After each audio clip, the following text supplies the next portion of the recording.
कर्तृत्व भोक्तृत्व नियंत्रित्व विवर्जितं सकलागम संवेद्यं नित्यानंद गुरुं. Same way I have seen in North India, in my wanderings I have seen how they catch these birds. Just a simple rope. Here we have. This, understand this simple example. They will, like this, a small stick. They will hang it in 2 trees. They will tie this.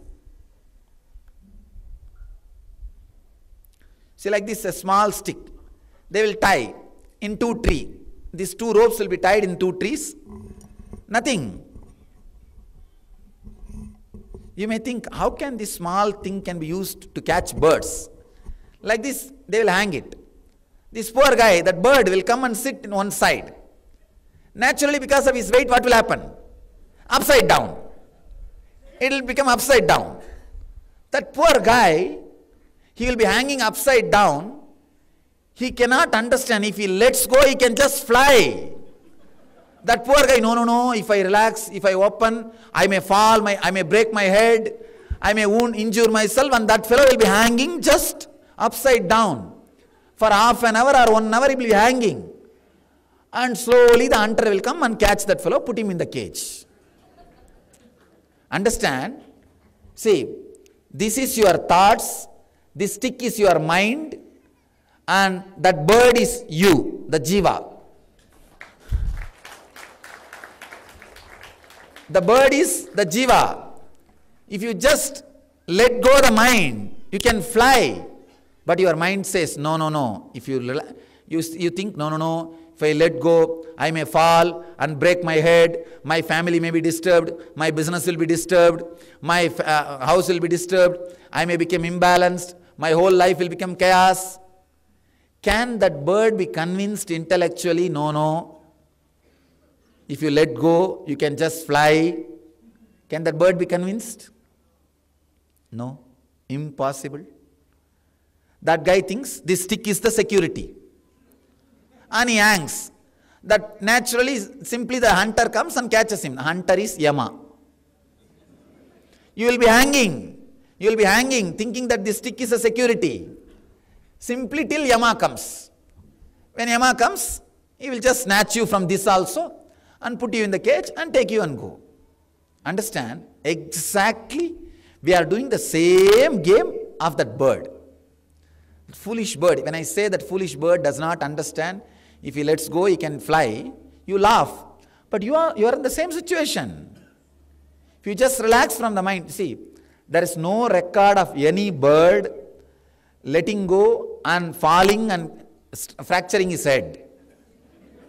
Have you heard any record? Bird fell and had injury and died. Same way, there is no record of anybody losing anything by unclutching.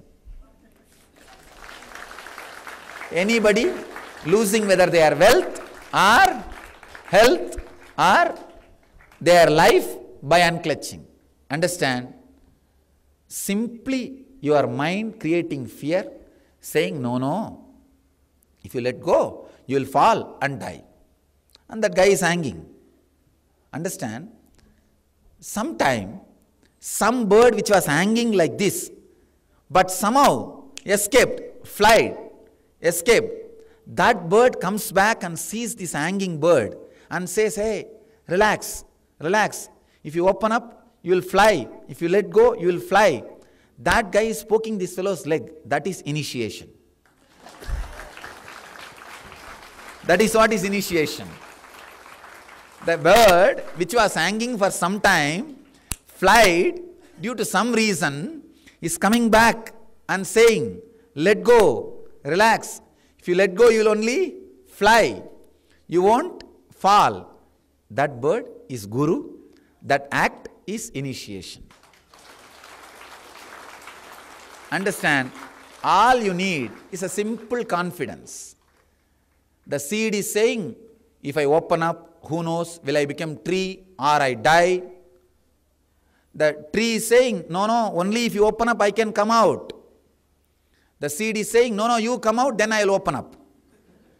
Tree is saying, no, you open, only then I can come out. Some seed which has become tree should give confidence to the seed. Open up, you will only become tree. You won't die. Some bird which flied should come back and say, see, I was hanging like that. When I let go, I am only flying. I have not broken my head. I have not injured myself. I only started flying. You also let go, fly. Understand? If a bird lets go, relaxes, he will become Paramahamsa. So, if you let go, you will become Paramahamsa. That's all, nothing else. You need simple confidence to let go the mind and unclutch. Nothing else. Understand? Next step.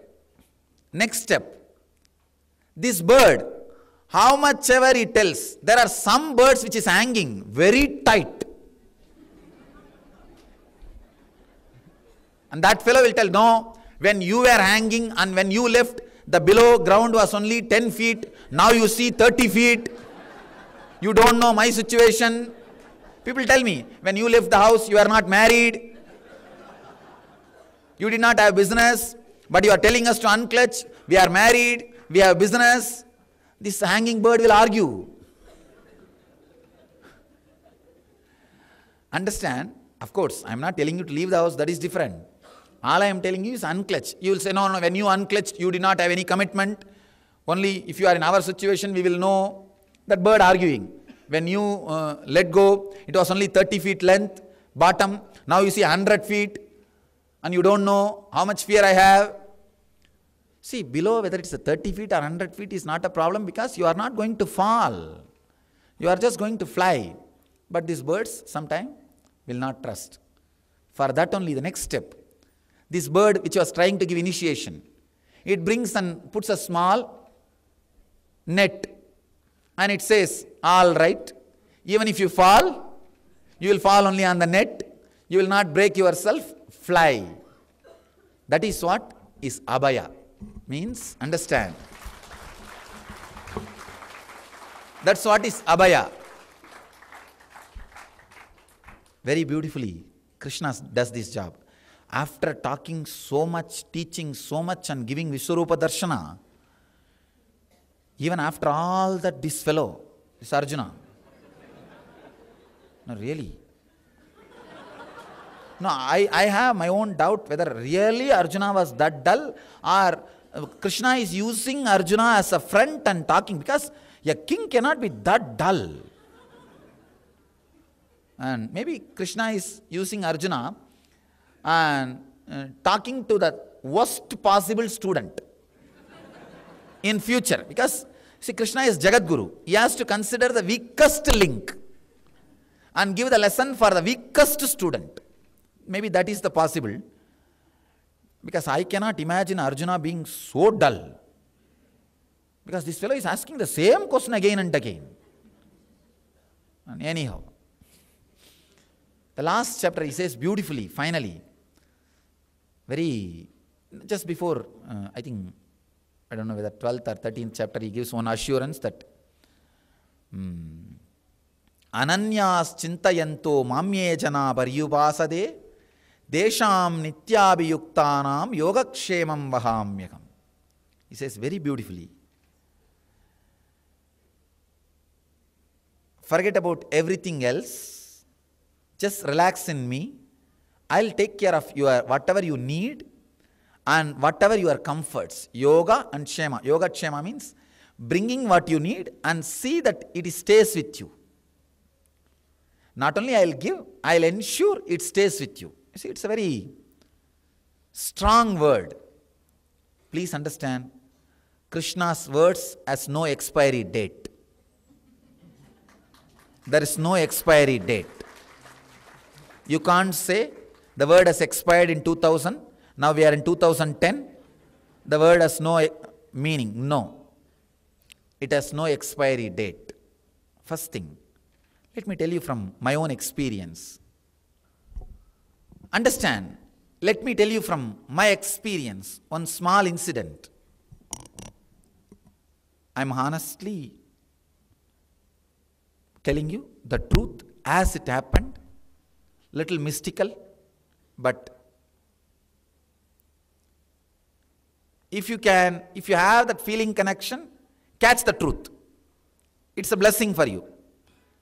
If you don't have, it's okay. Forget about it. Don't bother.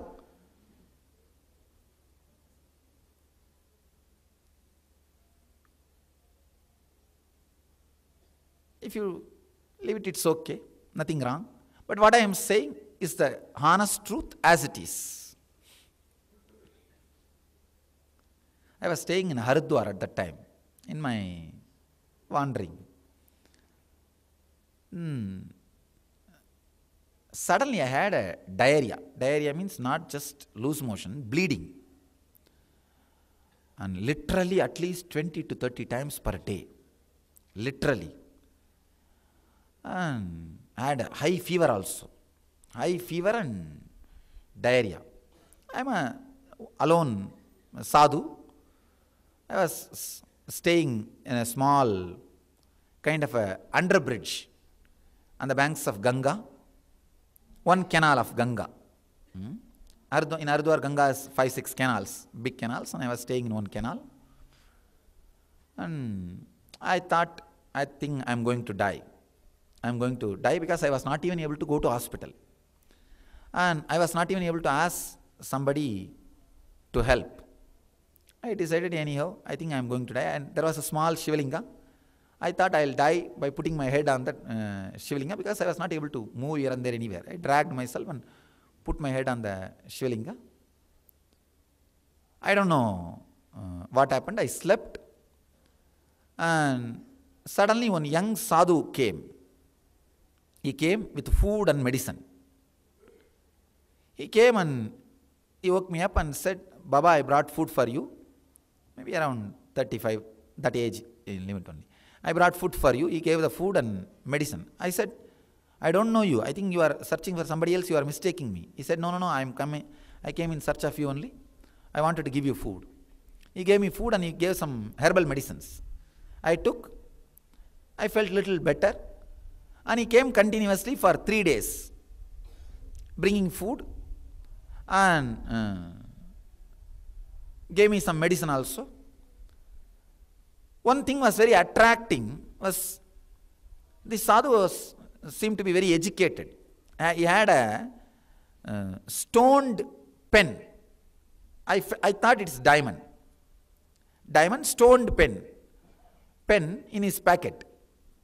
And usually in North, sadhus are not educated people. Sadhus are, 99% of sadhus are uneducated. They are not educated in the formal way. Our organization is the, Jnanapeetham is the only organization where 100% sadhus are educated. Not for pride, I am saying that usually the sadhus are not educated.